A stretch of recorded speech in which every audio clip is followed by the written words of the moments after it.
how do you get gardeners engaged? Well, let's talk about target market first. That was kind of your first part of the question. The target market for what we're doing really starts with the fact that there's 190 million homeowners in the United States. Everybody with a home has plants. They may just have turf grass. They may have, a smattering of shrubs, a couple of trees, but they have living plants that they've got to care for. And then there are homes with very lavish landscaping. And then you overlay it on top of that, you've got the DIY people, the people that want to do it themselves, that enjoy cutting their grass and choosing their plants and planting and watching things grow. But then there's the DIFM, do it for me community of people that just outsource it. And they love the way it looks. And they've got a homeowners association that demands some level of compliance. And so you've got to, perform, but they're just not into it. A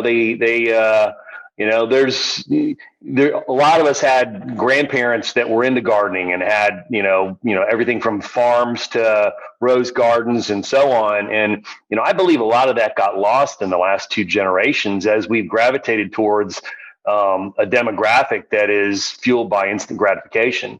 Gardening is not instant gratification.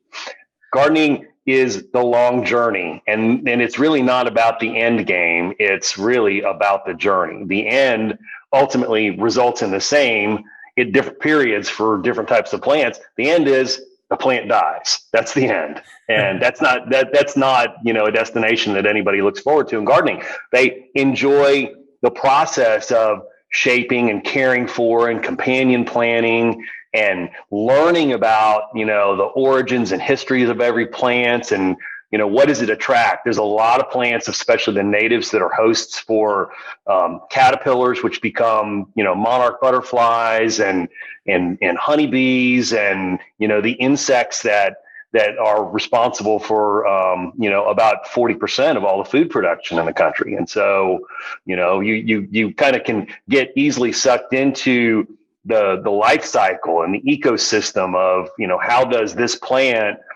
make a really small contribution, not just producing oxygen, but, as a stopover and food for other things that produce the food that we eat. It's in a very, very, very critical part and important part of the human life cycle. So, one thing I think, and I'll talk about activations and engagement in a minute, but, one thing I think that, the evolving generations are getting more conscious of the environment. There's, obviously there's a lot of talk about, green energy and, a reduction in fossil fuels and, carbon gases and emissions. And, the next generation has grown up at least consciously aware of, that being an issue, wherever you sit on the matter. But because of that, I think it's caused them to gravitate towards gardening as a way of doing their own little part, number one. Number two, there is an interest in living off the land, in a current generation of folks. Edible gardening is huge. When people got thrust into this period of COVID, they were forced to figure out how to entertain themselves. And, you can only watch so much TV and play so many video games. And, then you kind of like, well, I'd like to do something else. And, there's stats I've seen here recently that said in the past 18 months, there has been 20 million new gardeners introduced to gardening in this country. And the, time will tell.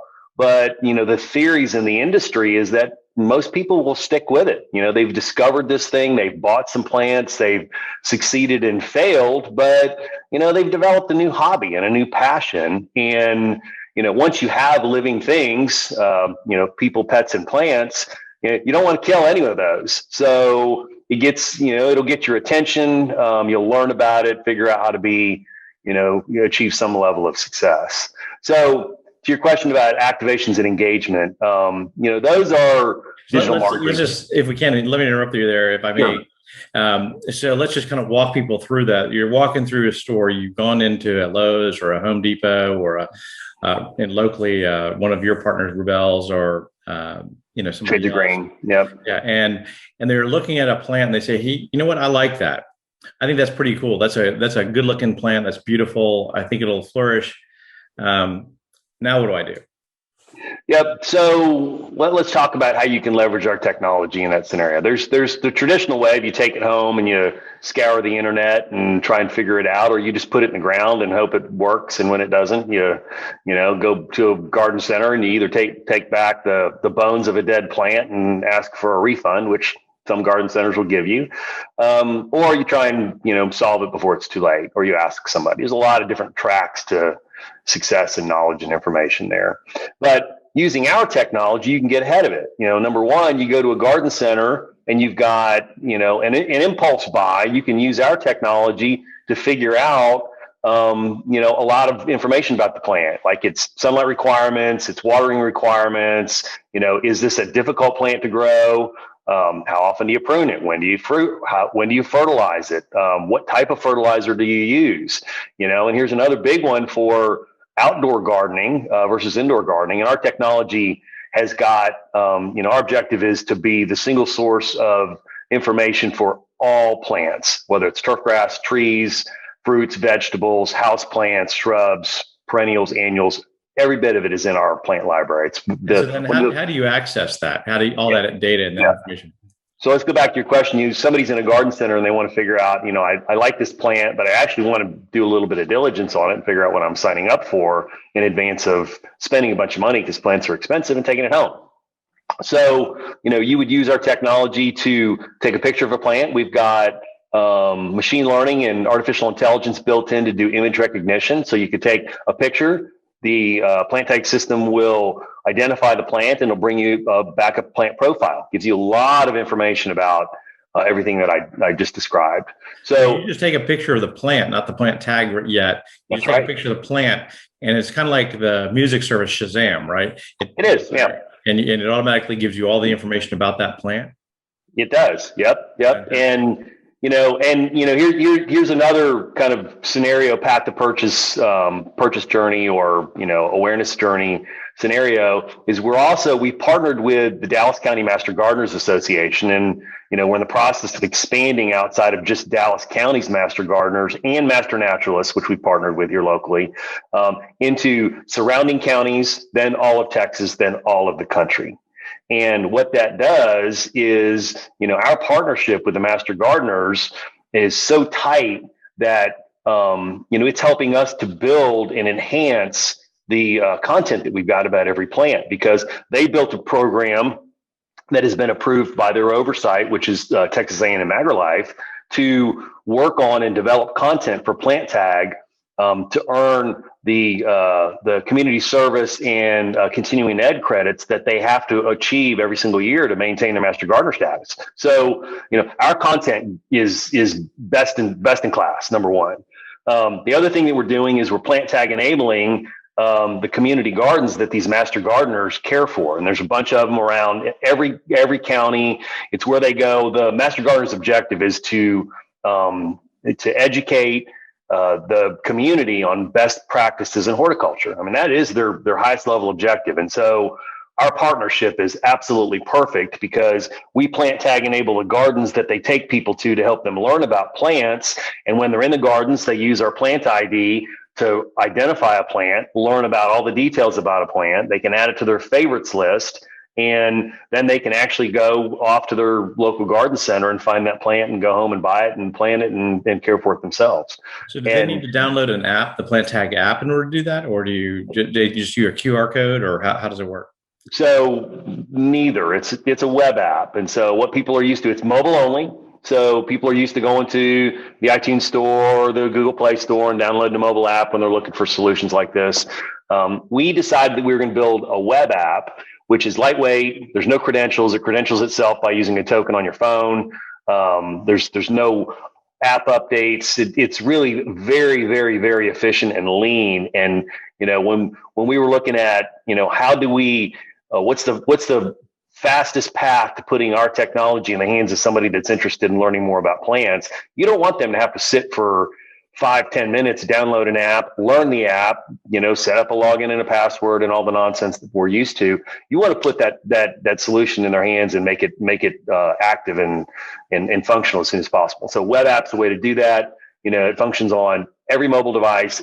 It's all responsive, but all you've got to do is text plants to 46376, and it'll take you through a wizard that adds an icon to your desktop. It looks and behaves just like a mobile app you downloaded from one of the app stores, and off you go. It walks you through setting up your yard. You put your address in. It's just really very powerful technology. Once you put your address in, two things happen.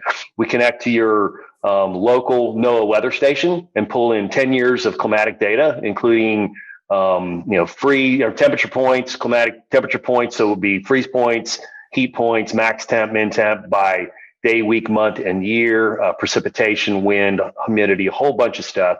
Crunch that into an algorithm. We actually build a season map for your yard that's specific for your yard based on exactly where you live.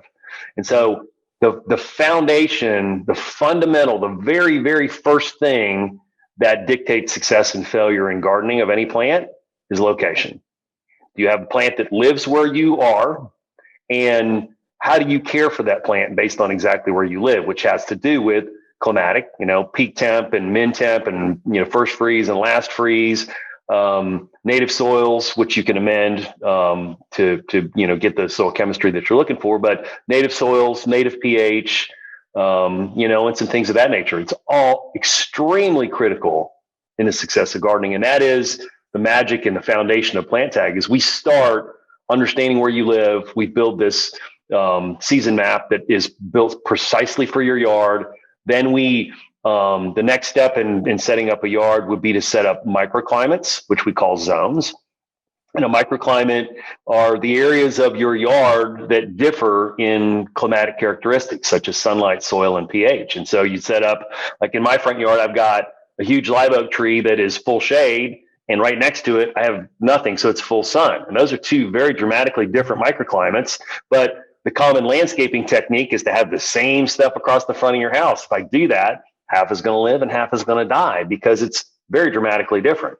So, you set up microclimates for your house plants inside your house, your potted plants, everything. So